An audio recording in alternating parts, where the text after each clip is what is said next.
안녕하세요. 저는 작은 회사를 운영하고 있는 40대 여자입니다. 저는 오늘 저희 회사에서 일하시는 어떤 분을 소개하려고 합니다. 그분의 은혜가 계속 기록되었으면 하고 그 감사한 선행이 널리 공개되었으면 해서 사연을 보내려고 합니다. 저의 자랑스러운 이분의 이야기를 모두 들어주시면 감사하겠습니다. 저는 중소기업을 다니던 평범한 직장인이었습니다. 아이를 낳기 전까지는 말이죠. 남들 결혼할 때쯤 결혼해서 아이를 낳고 1년 정도 육아를 하다가 회사 복직을 하려 했습니다. 그런데 분명 회사에서 나올 때는 언제든지 돌아와라, 기다리겠다, 이런 말들을 했었는데 막상 돌아가려고 하니까 제 자리가 없더라고요. 제 핏줄을 먹여 살려야 하는데 자존심이 무슨 소용이 있겠나 싶어서 가족이며 친구며 전화를 돌려서 일자리를 알아봤습니다. 그런데 뛰어난 스펙도 없을 뿐더러 아주 어린아이를 키우는 1년의 공백을 가진 주부가 일할 자리는 정말 찾기 힘들었습니다. 그렇다고 돈을 안 벌 수는 없어서 아르바이트를 시작했습니다. 학원에서 학생들 시험지 채점도 해보고 빵집에서도 일해보고 마트 판촉 판매원으로도 일을 해봤습니다.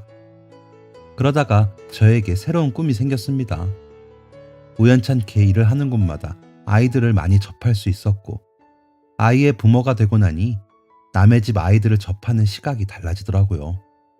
제가 아이들을 오랜 시간 마주하고 있지는 않으니까 가장 먼저 보게 된 것은 아이들의 외향이었습니다. 저 아이는 어떤 옷을 입었구나, 어떤 스타일이고 어떤 가방을 메었구나, 이런 것들이 눈에 들어오기 시작한 거죠. 그러면서 우리 아이에게 저런 걸 해줘야겠다, 해주고 싶다, 이렇게 생각이 되다가 아이 옷을 직접 만들어 팔아보면 어떨까 싶었습니다. 저는 꿈이 생긴 이후부터 악착같이 돈을 모았습니다. 아르바이트를 해서 받는 돈은 정말 적었지만 거의 1년간을 열심히 모으니 꽤 큰 돈이 되더라고요. 옷에 대해선 정말 아무것도 모르고 저만의 아이디어를 믿고 열정만 가득했던 때라 무작정 발로 뛰어다니면서 공부를 하고 거래처를 알아보고 디자이너를 찾았습니다. 지금 생각해보면 정말 무모하고 웃겼는데 밑도 끝도 없이 공장 찾아가서 아기 옷 좀 만들어 달라고 하고 동네 부동산 돌아다니면서 가장 싼 사무실 보여달라고 했었습니다. 그렇게 20장 정도 되는 저만의 옷이 세상에 처음 나왔고 홍보도 할 줄 몰라서 일단 SNS 계정 만들어서 맨날 사진 올리고 맘카페라는 맘카페는 다 가입해서 협업하자고 했습니다.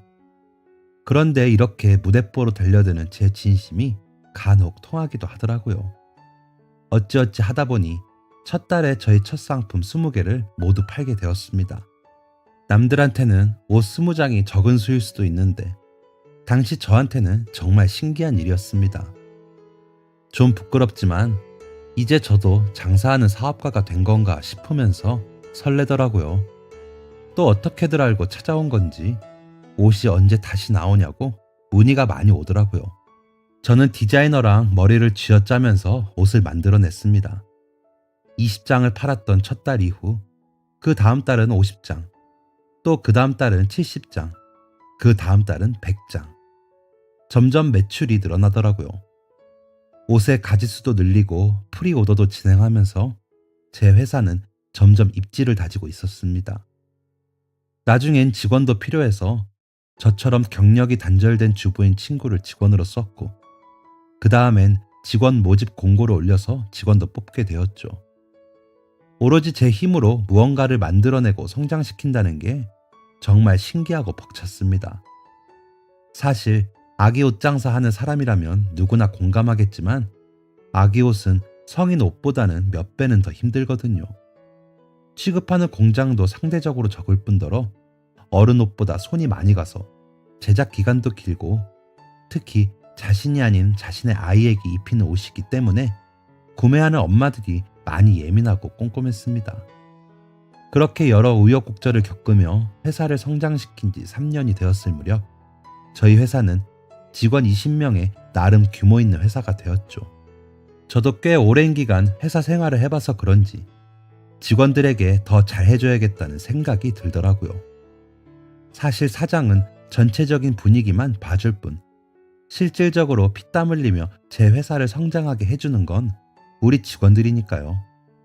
그래서 최대한 복지에 신경 쓰고 개인의 사정을 많이 이해해 주려고 노력했습니다. 그래서인지 퇴사율도 적고 화목한 분위기의 회사가 유지되었죠. 회사도 계속 상승세를 타고 있겠다. 직원들에게 더 어떤 복지를 제공해 줘야 할까 고민하던 중 식사에 대한 의견이 나왔습니다. 저희는 불만이나 문제점을 스스럼 없이 얘기하는 분위기인데 식사에 대한 불만은 다양했죠. 우선 점심시간은 1시간인데 나가서 메뉴 고르고 나오기까지 벌써 최소 15분이 소요된다는 거였습니다. 그럼 느긋하게 밥 먹고 커피 마실까 하면 1시간이 순식간에 사라진다는 거였습니다. 그러면 점심시간을 1시간 반으로 늘려볼까 했지만 거의 24시간 상담을 해야 하는 CS팀에서 고객들의 불만이 생길 것 같다는 의견이 나오더라고요. 그리고 또 문제는 식사 비용이었습니다. 사실 월급에 식대가 포함되어 있다고는 하지만 어쨌든 그 돈은 자신의 몫이고 아끼면 자기의 돈이 되는 건데 그때 갑자기 물가가 많이 올랐을 때라 밥 한 끼에 커피까지 먹으면 거의 10,000원 돈이 깨지는 수준이었죠. 그리고 회사 직원 전체나 팀원끼리 밥을 먹고 싶을 때가 많은데 이 인원을 수용할 수 있는 식당이 주변에 많지 않다는 의견도 나왔습니다. 이런 복합적인 문제들이 발생하자 저희는 고민 끝에 점심 식사를 해주시는 아주머니를 고용하면 어떨까 했죠. 회사가 커지면서 CS 업무를 볼 곳이 필요하다 여겨져 사무실 바로 옆에 임대 놓은 가게를 인수했는데 요즘엔 전화 상담보다 게시판이나 카카오톡 상담이 더 많아져서 그 큰 사무실이 필요가 없더라고요. 그리고 그 전 가게가 컵밥집을 운영하고 있었어서 마침 주방도 갖춰져 있던 상태였습니다. 저는 그 사무실에 식사 공간과 업무 공간을 나눌 가벽을 하나 세우고 주방도 재정비를 했습니다. 그리고 모집 공고를 올렸죠. 얼마 지나지 않아 2-3분 면접을 보러 오셨습니다. 그중 마지막 분이 계셨는데 제가 올린 공고의 나이 제한보다 더 나이가 있으신 분이었습니다. 옷이나 머리 같은 행색도 수수하시고 연세도 그렇고 돌아가신 저희 어머니가 떠오르더라고요. 하지만 요리 관련 이력이 아예 없어서 고민이 되었습니다. 면접을 마치려는데 아주머니께서 저를 잡으시더라고요. 저 제발 일 좀 하게 해주세요, 대표님. 꼭 좀 부탁드립니다. 저 정말 일 잘할 자신 있어요. 부탁 좀 드립니다. 아주머니를 돌려보내고 괜히 마음이 찜찜하더라고요. 상황이 많이 어려우신 것 같아 사정이 딱해서 한번 믿어보기로 결심했습니다. 그리고 바로 이분이 오늘 이야기의 주인공이십니다. 아주머니는 정말 성실하게 일을 해주셨습니다. 해주시는 음식도 맛있고 식재료도 꼼꼼하게 확인하셨죠. 그런데 어딘가 힘들어 보이고 우울해 보였던 첫인상과는 다르게 어찌나 성격이 쿨하신지 당시 제가 30대 후반에 가장 어린 직원은 20대 중반이었는데 저희들과도 스스럼 없이 잘 어울리셨습니다. 또 누군가에게 함부로 충고나 조언을 하지 않고 항상 이야기에 경청하고 공감을 해주시는 모습이 참된 어른이라는 생각이 들었죠. 그래서 저희 직원 모두가 그분을 좋아했습니다. 아주머니의 주방은 탕비실과 함께 자리를 하고 있어서 그곳을 자주 드나들었기에 아주머니는 저희의 고민 창구가 되었죠. 업무에 관한 이야기도 하고 어쩔 땐 개인적인 고민을 나누기도 했습니다. 그건 저도 마찬가지였죠. 아주머니는 자녀가 있으세요? 있죠. 딸 하나, 아들 하나 있어요.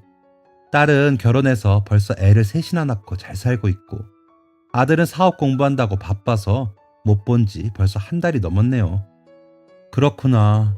그렇게 완벽하게 성장한 성인으로 키우고 나면 자식에 대한 걱정이나 고민이 사라지나요? 7살 아이를 키우는 지금보다는 낫겠죠? 대표님이 완벽한 성인이라고 생각해요? 아니요. 아니죠. 아직 한참 멀었죠. 그치만 부모님이 안 계셔서 그 울타리에선 완전히 벗어난 것 같은데요. 대표님 스스로도 자신을 완벽한 성인이라고 생각하지 않는 것처럼 부모의 시선도 마찬가지예요. 자신을 완벽한 성인이라고 생각하는 사람이 없는 것처럼 내 자식이 완벽한 성인이라고 여기는 부모도 없죠. 울타리 같은 게 있건 없건 한번 내 자식은 영원히 내 자식이에요. 저는 언제나 제 아이들을 생각하고 걱정해요. 그게 아이들이 7살 때와는 조금 다른 걱정이지만 그 크기가 다르진 않네요. 그렇군요. 당장 힘든 것 때문에 일도 육아도 다 벗어나고 싶어서 요즘 가족들한테 많이 투정 부리는 것 같네요. 엄마는 그러면 안 되는데. 그런 게 어딨어요. 엄마도 사람인데. 대표님, 지금 하는 일이 얼마나 대단한 일이고 소중한 일인데 일에 좀 치일 수도 있죠. 버거울 수도 있고요. 모든 걸 완벽하게 하는 사람 없고 그렇게 하려고 하지도 마요. 힘들면 투정 부리고 화내도 돼요. 적어도 나는 다 받아줄게요. 아주머니의 그런 말이 너무 감사해서 눈물이 흐르고 말았습니다. 아무도 제 투정을 이렇게 진심으로 받아주는 사람이 없었거든요. 주변 사람들에게 제 고민을 얘기하면 네가 잘 돼서 배가 불러서 그런다. 엄마면 다 참아야지 어쩌겠냐. 이제 와서 뭐 어쩌려고 그러냐. 이런 말들만 줄곧 들었습니다. 아마 그때부터였던 것 같습니다. 저는 그날 이후 아주머니에게 더 의지하게 되었습니다. 제가 아이를 낳고 얼마 되지 않아서 저희 부모님이 사고로 돌아가셨거든요. 그 외로움을 온전히 느낄 새도 없이 육아와 일을 하느라 정신이 없었는데 오랜만에 부모님의 사랑과 비슷한 따뜻함을 느낄 수 있었습니다. 저는 아주머니를 거의 부모님이라고 생각하고 많이 의지했죠. 그와 맞먹는 사랑으로 아주머니도 저를 챙겨주셨습니다. 가끔은 사업적인 부분도 아주머니께 고민을 상담하면 신기하게도 술술 풀리는 때가 있더라고요. 저와 저희 직원들은 아주머니가 저희에게 온 복이라고 생각했고 그 인연을 더 소중하게 여겼습니다. 그렇게 어느덧 1년을 같이 일했을 무렵이었습니다. 출근하자마자 정신없이 일을 하다가 커피를 한 잔 마시려고 탕비실에 들렸습니다. 아주머니는 저희가 출근하고 1시간 뒤인 10시에 출근을 하시는데 그때가 10시 반이 넘었을 무렵이었는데 모습이 보이지 않더라고요. 주방도 아주 조용했습니다. 한 번도 지각을 하지 않으셨던 분이라 무슨 일이 생겼나 싶어서 전화를 드렸는데 안 받으시더라고요. 그렇게 수십 통의 전화도 안 받으시고 어느새 점심시간이 되었습니다. 하는 수 없이 배달 음식을 시켜서 직원들과 다 같이 모여서 먹었습니다. 제가 초조해 보였는지 같이 일하는 친구가 묻더라고요. 아주머니께서 비상 연락망에 적어두신 따님 번호로 연락드려봤어. 아직 답은 없는데 조금만 기다려보자. 고마워. 무슨 일 생기신 건 아니겠지? 너무 걱정하지 마. 금방 연락 오실 거야. 아주머니가 아무 일 없이 안 나오실 분이 아니긴 한데 그나저나 너 지금 너무 불안해하고 있어. 그래? 그래 보여? 안 되겠다. 나 아주머니 댁이라도 다녀와야 할 것 같아. 그래, 그렇게라도 안 하면 너 하루 종일 일도 못 할 것 같네. 다녀와. 저는 점심을 먹는 둥 마는 둥 하다가 다녀오라는 친구의 말에 불이 나게 아주머니 댁으로 달려갔습니다. 이전에 아주머니 퇴근 시간과 제 외근 시간이 겹칠 때 몇 번 모셔다 드린 적이 있어서 위치를 알고 있었거든요. 저는 무작정 아주머니의 집에 초인종을 눌렀습니다. 답이 없어서 집 문을 두드렸습니다. 아주머니, 안에 계세요? 무슨 일 있으신 건 아니죠? 그때 앞집의 문이 벌컥 열리더라고요. 그 집 어르신들하고 아는 사이세요? 네, 혹시 여기 사시는 분 아세요? 연락이 안 돼서 그러는데 어디 갔는지 아시나요? 그냥 오며 가며 인사만 하던 사이였는데 아까 새벽에 그 집 난리도 아니었어요. 왜요? 무슨 일 있었나요? 저도 자세한 건 모르겠고 구급차가 그 집 앞에 서 있더라고요. 동네 사람들 다 구경 나와서 아주 난리였어요. 구급대원들 막 뛰어다니고 큰일 난 것 같던데. 네? 혹시 누가 구급차에 탔는지 보셨나요? 아니요, 저도 자다가 일어나서 창문으로 잠깐 본 거라 그것까진 모르겠어요. 그렇군요. 네, 알려주셔서 감사합니다. 머리가 멍해졌습니다. 혹시 어디 아파서 실려가신 건 아닐까? 평소에 지병이 있으셨던 건가? 어제 아주머니가 어때 보였지? 컨디션이 안 좋으셨나? 무슨 사고라도 생긴 건 아닌가? 이런 생각들이 꼬리를 물고 제 머릿속을 가득 채웠죠. 이제 어떻게 해야 하나 고민하다가 핸드폰으로 근처에 응급실이 있는 병원들을 검색해보고 있을 때였습니다. 회사에 있던 친구에게서 전화가 오더라고요. 나 지금 아주머니 댁 앞인데 아내는 안 계시는 것 같고 앞집 사시는 분께 들었는데 구급차가 왔어. 아주머님 따님한테 연락 왔어. 주소 보내줄게. 얼른 가봐. 친구의 말에 바로 전화를 끊고 차에 올라탔습니다. 하지만 저는 바로 출발하지 못하고 한참을 그곳에 가만히 있었습니다. 친구가 보내준 주소는 바로 장례식장이었거든요. 운전하는 내내 손이 덜덜 떨렸습니다. 아까보다 더한 상상들에 두통까지 몰려올 지경이었습니다. 이미 얼굴은 눈물로 범벅이 된 채 장례식장에 도착했습니다. 도착해서도 한동안 내리지도 못하고 최대한 마음을 가다듬고 친구가 알려준 호수로 찾아갔습니다. 그리고 그곳에 도착한 저는 그만 다리에 힘이 풀려 주저앉고 말았습니다. 그곳엔 정말 아주머니가 계셨습니다. 상복을 입고요. 수백 개의 국화꽃 사이의 사진에서 환하게 웃고 계신 분은 바로 아주머니의 남편분이셨습니다. 퉁퉁 부은 눈에 힘이 하나도 없는 아주머니는 저를 보시더니 눈물을 쏟으시더라고요. 그 모습을 보고 저는 마음을 가라앉힌 시간이 무색하게 다시 눈물을 흘릴 수밖에 없었습니다. 아주머니가 아무것도 못 드신 것 같아서 상을 차려 같이 자리에 앉았습니다. 힘겹게 물 몇 모금 마시시고 숟가락을 겨우 드시더라고요. 아주머니 괜찮으세요? 네, 조금 놀라서. 잔병 치레 없이 건강한 사람이었는데 나이 앞에선 장사 없네요. 좀 드세요. 조문객이 많아서 힘드실 텐데. 장례식장은 정말 조문객들이 끊이지 않았습니다. 아주 바글바글했어요. 아주머니는 식사하시는 중에도 계속 왔다 갔다 하시면서 인사를 나누곤 했습니다.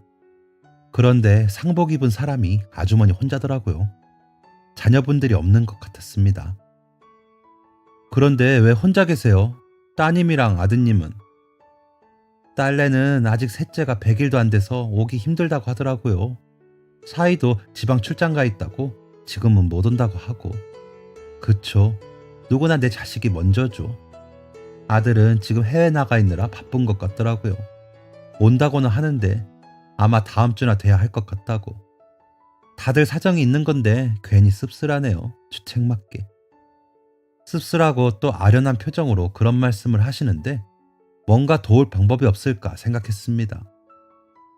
그러던 중 갑자기 신발장 쪽이 북적북적 하더라고요. 저희 직원들이었습니다. 직원들이 퇴근을 하고 다 같이 조문을 온 거죠. 마침 금요일이라 일찍 퇴근을 한 직원들이 집에 들려서 다 옷을 갈아입고 왔다고 했습니다. 또 한 번 감동을 받으신 아주머니께서 눈시울을 붉히셨습니다. 그때 좋은 생각이 나더라고요. 저는 직원들을 불러다가 얘기를 해봤습니다. 지금 아주머니 가족분들이 사정이 있으셔서 올 수 없는 상황인가 봐요. 어쩐지 그래서 계속 혼자 계신 거군요. 네, 운구해줄 만한 사람도 없는 것 같더라고요. 그래서 말인데 우리가 해주면 어떨까요? 당연히 강요하는 거 아니고 마음 내키는 사람 6명 정도만 있으면 되니까 괜찮으면 말해줘요. 제 말이 끝나자마자 직원들이 전부 다 자신이 하겠다며 나섰습니다. 그러지 않아도 된다고, 잘 모르는 남 운구해주는 게 쉬운 일이 아닐 거라고 했는데도 어떻게 남이냐면서 선뜻 하겠다고 하더라고요. 저희는 의견을 모아서 남자 직원 7명을 뽑았습니다. 그리고 아주머니께 괜찮으시면 저희가 운구를 도와드려도 되겠냐고 했더니 너무 고맙다고 하시더라고요. 어려운 부탁을 들어준 직원들에게도 그 뜻을 받아주신 아주머니께도 너무 감사한 밤이었습니다. 저는 다음 날도 새벽부터 장례식장을 찾아갔습니다. 아무것도 못 드시고 혼자 그곳을 지키고 계실 아주머니가 걱정되었거든요. 그런데 아주머니는 혼자가 아니셨습니다. 저희 직원 몇이 와서 일손을 거들고 있었고 아주머니가 쉬실 수 있게 자리도 지켜주고 있더라고요. 그날은 근무도 없는 토요일이었는데 다들 아주머니가 걱정된다는 마음 하나로 그곳에 모이게 된 것이었습니다. 늦은 밤에도 새벽에도 그 다음 날에도 직원들은 미리 약속을 한 건지 교대로 자리를 지켜주었고, 마지막 날엔 모든 직원이 모여서 운구까지 마치게 되었습니다. 그리고 짧은 휴식을 가지신 아주머니는 다시 일상으로 복귀하셨죠. 더 쉬셔도 된다니까 무리해서 안 나오셔도 괜찮아요. 저희 밥 잘 챙겨 먹고 있을 테니까 더 쉬다가 오셔도 돼요. 또 배달 음식 시켜 먹으시려고요? 어, 그건 이 정도 쉬었으면 많이 쉰 거예요. 사정 봐주셔서 감사해요, 대표님. 겨우 3일 쉬셨으면서. 그 사람의 인생이 끝났다고 제 인생도 끝내면 안 되잖아요. 저는 제 삶을 살아야죠. 어렵겠지만. 아주머니, 대표님, 제가 예전에 대표님께 완벽한 어른이냐고 물어봤던 거 기억하세요? 네, 그럼요. 저도 대표님이랑 같아요. 저도 완벽한 어른이 아니에요. 제 눈에는 그렇게 보이지 않는데요. 대표님도 내 나이가 되면 깨달을 거예요. 세상에 완벽한 어른이 없다는 걸. 남들에게 그렇게 보일 수는 있지만 적어도 내 자신은 알거든요. 나는 가끔 먹기 싫은 음식에 대해 편식도 하고, 어려운 일이 있을 때는 포기도 하고, 사랑하는 사람이 죽었을 때 아이처럼 소리 지르며 울기도 하고, 그것 때문에 정신이 없어 직장에 못 나갈 수도 있는 그런 완벽하지 않은 어른이라는 것을요. 아주머니, 그때 저한테 하신 말 기억나세요? 그래도 된다고 하셨잖아요. 포기해도 되고 울어도 돼요. 적어도 저는 무조건적으로 아주머니를 받아들일게요. 이전에도 많이 믿고 의지하고 기대었던 존재였는데, 깊은 대화를 나누고 난 후엔 정말 끈끈한 어떤 정이 생겨서 정말 서로를 가족같이 받아들이게 되었습니다. 그건 저희 직원 모두에게도 해당되는 일이었죠. 저희 회사도 계속해서 승승장구하며 브랜드나 저희 같은 자체 제작 상품을 파는 곳으로부터 협업 제안이 쏟아졌습니다. 그러던 중 평소에 굉장히 좋아하던 자체 제작 상품 브랜드에서 연락이 왔습니다. 저희 아이도 그 브랜드 제품을 많이 사용하고 있었고 꽤 인지도가 있는 곳이었죠. 여러 번의 미팅을 거친 끝에 콜라보로 제품을 만들게 되었습니다.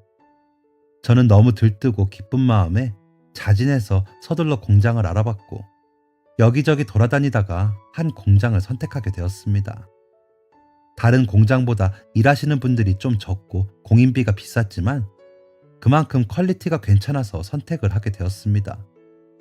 또 몇 번의 샘플을 받아내서 콜라보하는 브랜드와 미팅을 했고, 선 주문 후 제작의 프리오더 방식으로 주문을 받게 되었습니다. 그 제품에 저도 자신이 있었던지라 정말 주문이 엄청나게 들어왔습니다.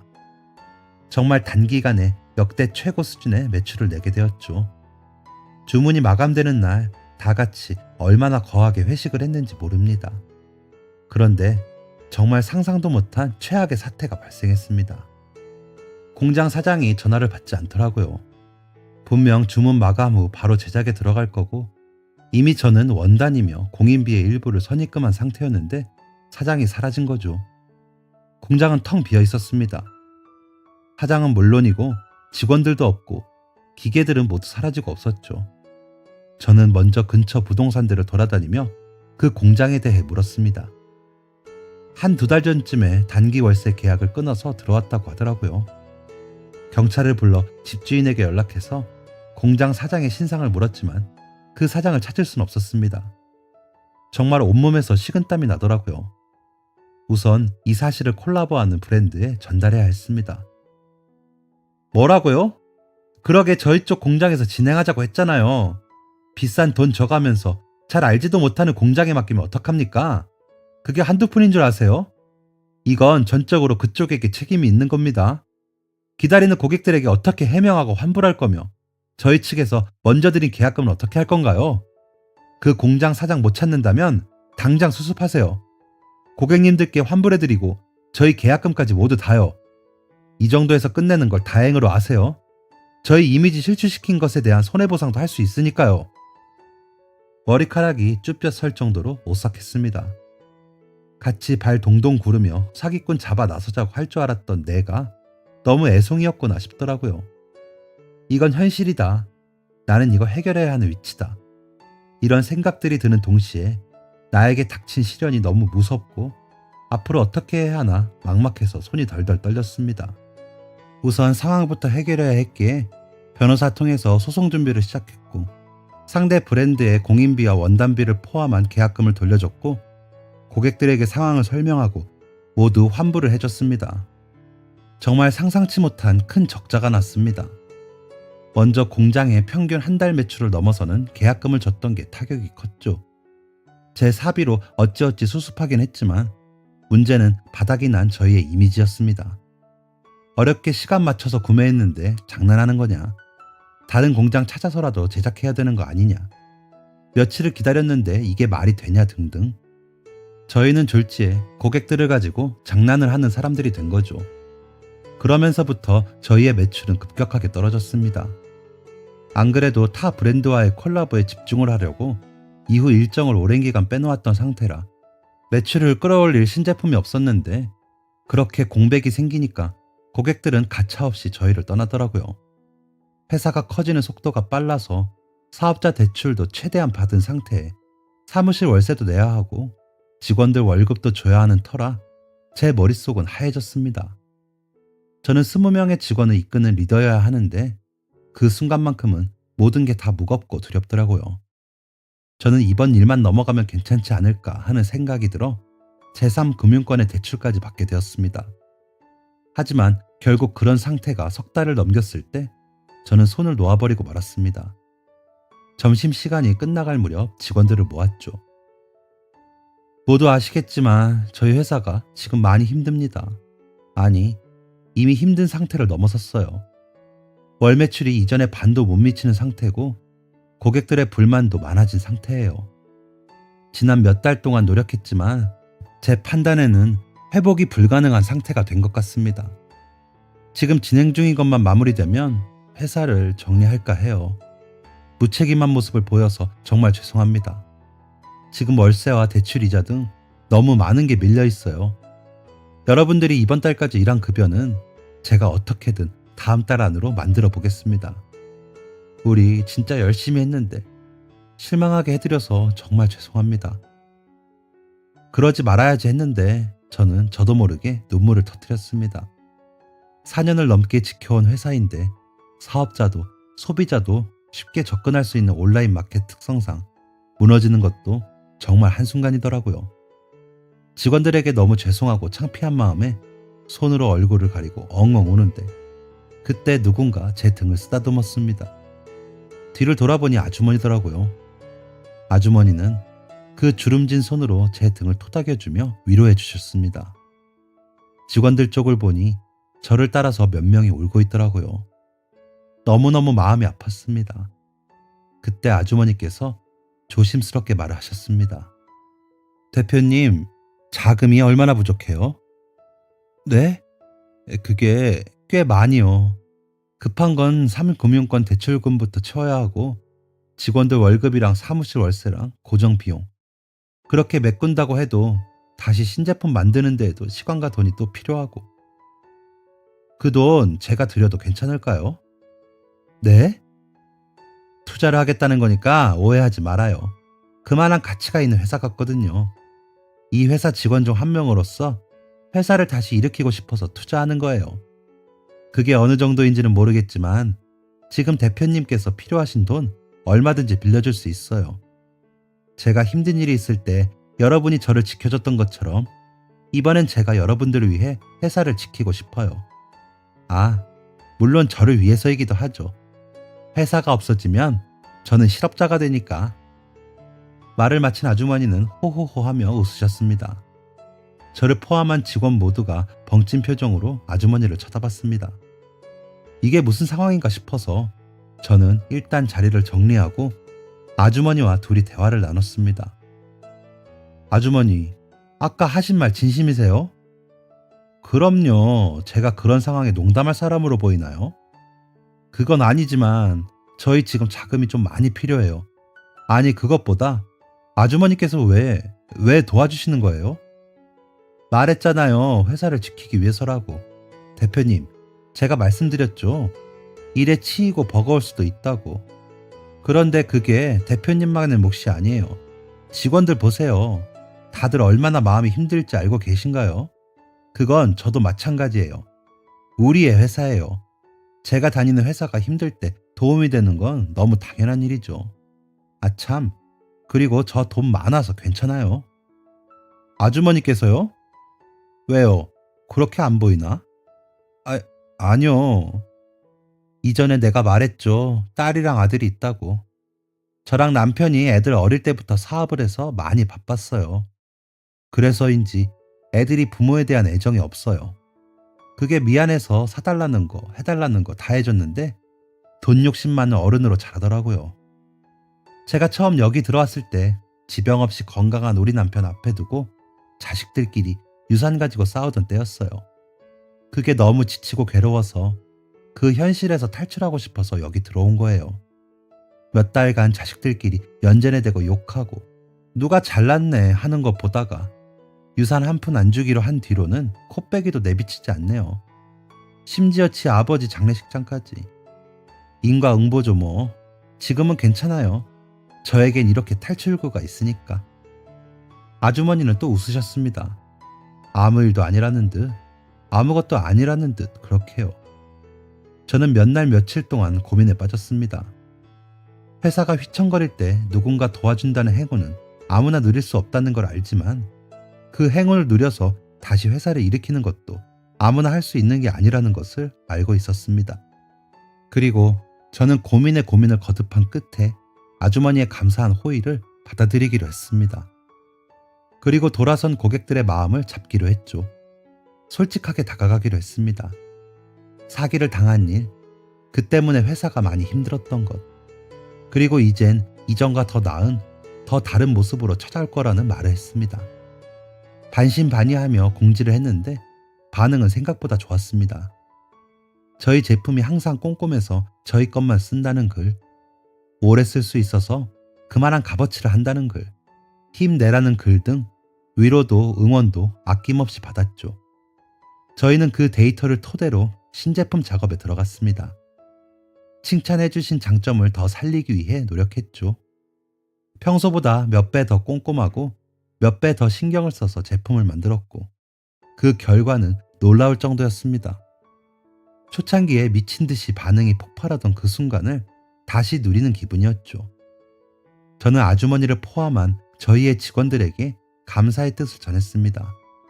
모두 우리 회사라고 여기고 일해주셔서 감사합니다. 다 여러분들 덕이에요. 앞으로도 안주하지 않고 오만하지 않고 계속 앞으로 나갈 겁니다. 물론 그 길 위엔 여러분이 함께 계실 거고요. 이번 위기에 아주 큰 도움을 주신 아주머니께 다시 한번 감사드립니다. 직원들 모두가 아주머니를 향해서 박수를 쳐주셨습니다. 아주머니는 별거 아니라는 듯 어깨를 으쓱 하셨죠. 저희 회사는 그 이후에 아주 기분 좋고 탄탄한 성장을 하고 있습니다. 감사하게도 백화점 등 다양한 팝업 스토어에도 오프라인 행사 제안이 많이 들어오고 있어서 그 방향도 고려하는 중이죠. 저에게 이런 행운을 안겨준 아주머니는 여전히 저희의 식사를 맡아주고 계십니다. 아주머니께 주신 투자금도 열심히 갚고 있는 중이죠. 이런 상승세라면 아마 올해엔 모두 갚을 수 있을 것 같습니다. 제 든든한 직원이자 저희 회사의 투자자이자 엄마 같은 아주머니께 이 글을 바칩니다. 항상 감사하고 또 감사합니다. 아주머니, 언제나 건강히 제 곁에 계셔주세요. 감사합니다. 지금까지 사연 들어주셔서 감사합니다. 사연이 재밌으셨다면 구독과 좋아요를 눌러주세요. 감사합니다. 안녕히 계세요.